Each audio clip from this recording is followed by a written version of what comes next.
नमस्कार। आज के इस एक्सप्लेनर में हम बात करने वाले हैं उस पूरे पोर्शे क्रैश की जिसने पूरे देश को झकझोर कर रख दिया। हम अपने सोर्स मटेरियल के आधार पर इस घटना की बारीकियों को समझेंगे। ये चर्चा सिर्फ एक एक्सीडेंट के बारे में नहीं है, बल्कि ये समझने के बारे में है कि हमारा पूरा सिस्टम कैसे काम करता है और कैसे कुछ खास मौकों पर ये पूरी तरह से फेल हो जाता है। चलिए इस पूरे मामले के उस सबसे चौंकाने वाले पहलू से शुरू करते हैं जिसने शायद सबसे ज्यादा गुस्सा पैदा किया। जरा सोचिए, एक भीषण टक्कर होती है, दो मासूम जानें चली जाती हैं, अनीश और अश्विनी की, और इसके बदले में शुरुआती सजा क्या मिलती है? महज 300 शब्दों का एक निबंध। ये विरोधाभास अपने आप में ही बहुत कुछ कह देता है। अब अगर हम उस खौफनाक रात के टाइमलाइन पर नजर डालें तो कार्रवाई में मौजूद बहुत बड़ी बड़ी खामियां साफ दिखने लगती हैं। रात 10:40 पर पब में एंट्री, रात 2 बजे नशे की हालत में क्लब से बाहर आना, 2:30 बजे वो जानलेवा क्रैश। लेकिन रुकिए, सबसे हैरानी की बात तो अब है। ब्लड टेस्ट होता है अगली सुबह 11 बजे। ये घंटों की देरी कोई मामूली बात नहीं है, ये कई गंभीर सवाल खड़े करती है। और उस वक्त रफ्तार क्या थी? सोर्स के मुताबिक एक संकरी शहरी सड़क पर उस इलेक्ट्रिक पोर्शे टाइकन की स्पीड 160 से 200 किलोमीटर प्रति घंटे की बीच होने का अनुमान था। शहर के बीचों बीच इतनी भयानक रफ्तार, ये सिर्फ एक गलती नहीं थी, ये घोर लापरवाही थी। अब जो बात सामने आती है वो किसी फिल्मी कहानी जैसी लगती है। दुर्घटना के तुरंत बाद पुलिस स्टेशन में जो कुछ भी हुआ वो पूरी तरह से असामान्य था। एक तरफ पीड़ितों के परिवार गहरे सदमे में थे और दूसरी तरफ रात 3 बजे एक विधायक पुलिस स्टेशन पहुंचते हैं। वहां पिज्जा की दावत उड़ाई जाती है और एफआईआर दर्ज होने में सुबह 8:26 तक की देरी हो जाती है। ये सब सीधे तौर पर व्यवस्था की कार्यप्रणाली पर सवाल उठाता है। यहीं से असली कानूनी खेल शुरू होता है। बहस इस बात पर छिड़ गई कि शुरुआत में गैर इरादतन हत्या यानी कल्पबल होमिसाइड जैसी गंभीर धारा क्यों नहीं लगाई गई। इसके बजाय डेथ बाय नेग्लिजेंस यानी लापरवाही से मौत की बहुत ही हल्की धारा चुनी गई। फर्क बहुत बड़ा है।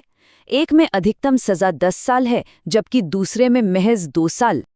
अब एक और पहलू देखिए, इस छोटी सी रकम पर गौर करें, महज 1,758 रुपए।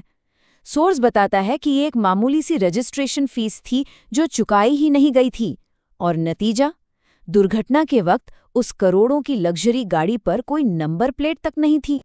लेकिन उस छोटी सी फीस के उलट अब इस बड़े आंकड़े को देखिए, 3 लाख रुपए।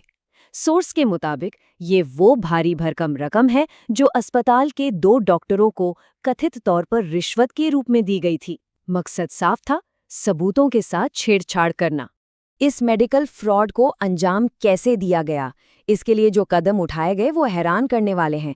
पहला, ब्लड टेस्ट को 8 घंटे तक टालना। दूसरा, असली ब्लड सैंपल को कूड़ेदान में फेंक देना। और तीसरा, उसे एक साफ पहले से तैयार किए गए सैंपल के साथ बदल देना। ये फोरेंसिक सबूतों को पूरी तरह से मिटाने की एक बहुत ही सोची समझी कोशिश बताई गई है। इस पूरे मामले में जनता का गुस्सा तब और भड़क गया जब कोर्ट की तरफ से एक अजीबोगरीब टिप्पणी सामने आई। सोर्स रेखांकित करता है कि इस बयान से ऐसा महसूस हुआ जिससे सारा का सारा दोष पब मालिकों पर डाला जा रहा हो। बड़े पब में आने वाले लोग पैदल घर नहीं जाएंगे। इस तरह की बातों ने स्थिति को सुलझाने के बजाय और उलझा दिया। इन सब बातों के बीच एक सवाल जो लगातार गूंजता रहा, वो ये कि आरोपी को इतनी जल्दी बेल आखिर मिल कैसे गई। इसे समझने के लिए हमें डोली इन कैपेक्स नाम के इस कानूनी सिद्धांत को समझना होगा। ये सिद्धांत आपराधिक जिम्मेदारी की उम्र और किसी बच्चे की जानबूझकर अपराध करने की क्षमता को तय करता है, और इसी के आधार पर कानून किशोरों के साथ नरमी बरतता है। हालांकि हमेशा ऐसा नहीं होता। पुराने दर्दनाक हादसों और जनता के भारी दबाव के बाद 2015 में जुवेनाइल जस्टिस एक्ट में एक बहुत बड़ा बदलाव किया गया था। इस संशोधन ने ये तय किया कि अगर 16 से 18 साल का कोई किशोर जघन्य अपराध करता है तो उस पर एक वयस्क यानी एक अडल्ट की तरह ही मुकदमा चलाया जा सकता है।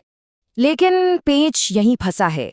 सोर्स हमें समझाता है कि कानून की नज़रों में किसी कृत्य को जघन्य अपराध या हेनस क्राइम घोषित करना बिल्कुल भी आसान नहीं है।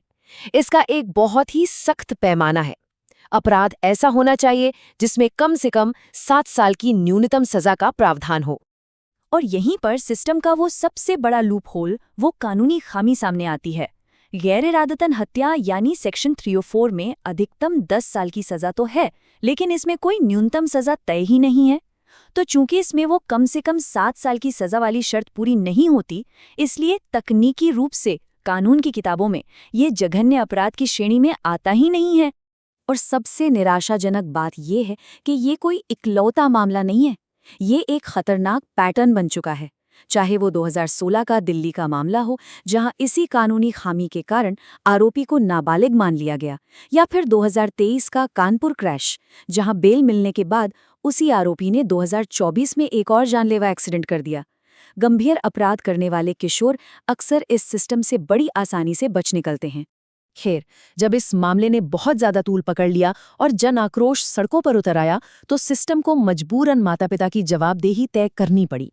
नतीजा ये हुआ कि आरोपी के पिता एक नया सिम कार्ड लेकर भागने की कोशिश करते हैं, फिर औरंगाबाद में गिरफ्तार होते हैं और आखिर में उन पर जुवेनाइल जस्टिस एक्ट और मोटर व्हीकल एक्ट के तहत मामला दर्ज होता है।